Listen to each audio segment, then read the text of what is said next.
Hey guys, TrilogyVenus here, and today I'm going to be talking about Mars conjunct Saturn in Synastry.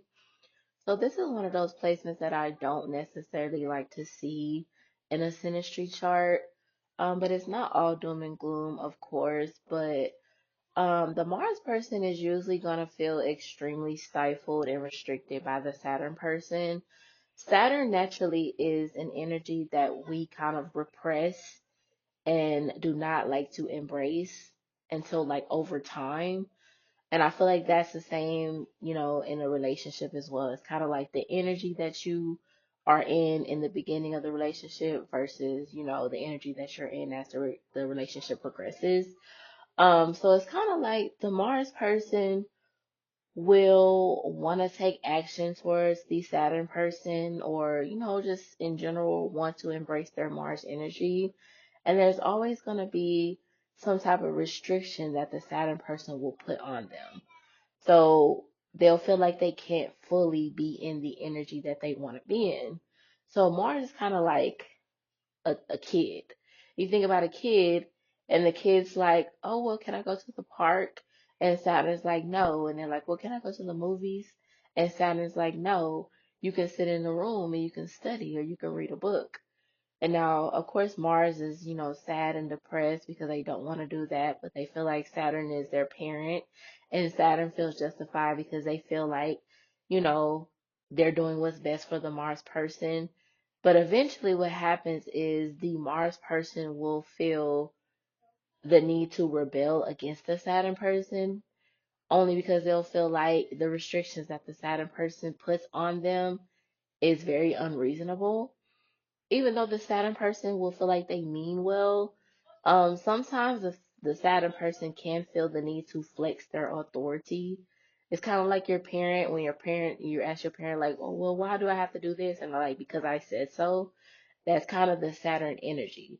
So this will kind of cause Mars to rebel because they'll constantly feel like they're taking action towards the Saturn person. Because remember, like I said, the Saturn person is the Saturn energy in general is like what we develop into over time. And Mars is kind of like what we're physically attracted to, what we like to take action towards. So it's kind of like as time progresses, the Mars person will continue to feel, very charged towards the Saturn person.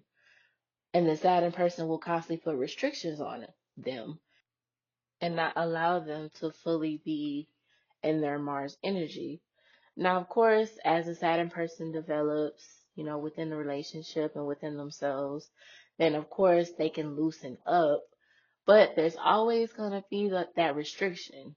So it's kind of like back to the kid reference. It's kind of like if the kid is like, "Oh, can I go to the park?" And they're like, "Yeah, you can go to the park, but you got to be back by 8." And they're like, "Can I go to the movies?" And they're like, "Yeah, you can go to the movies, but you got to see something PG-13." You know what I'm saying? It's kind of like, yeah, you can do it, or yeah, I'll allow you to do XYZ, but it's always going to be a stipulation. So that's why I say Mars can feel restricted. Now, if they need some type of structure, then they could, tend to appreciate it. But a lot of times, who wants to be around somebody who's constantly not allowing you to pretty much be yourself? So that's why I say this could be one of those placements that's like really irritable, especially for the Mars person. The Saturn person could be irritable too, because they could see the Mars is kind of like a little bit childish. Like they feel the need to be a parent to the Mars person. They feel like they have to give that structure to the Mars person because they feel like they need it. So this could kind of be irritating to them as well because they could feel like they always kind of have to be in parent mode. Usually, like that's with Saturn placements in general. The Saturn person is usually the parent in the relationship. But like I say, it just depends on, each person, what's going on in their individual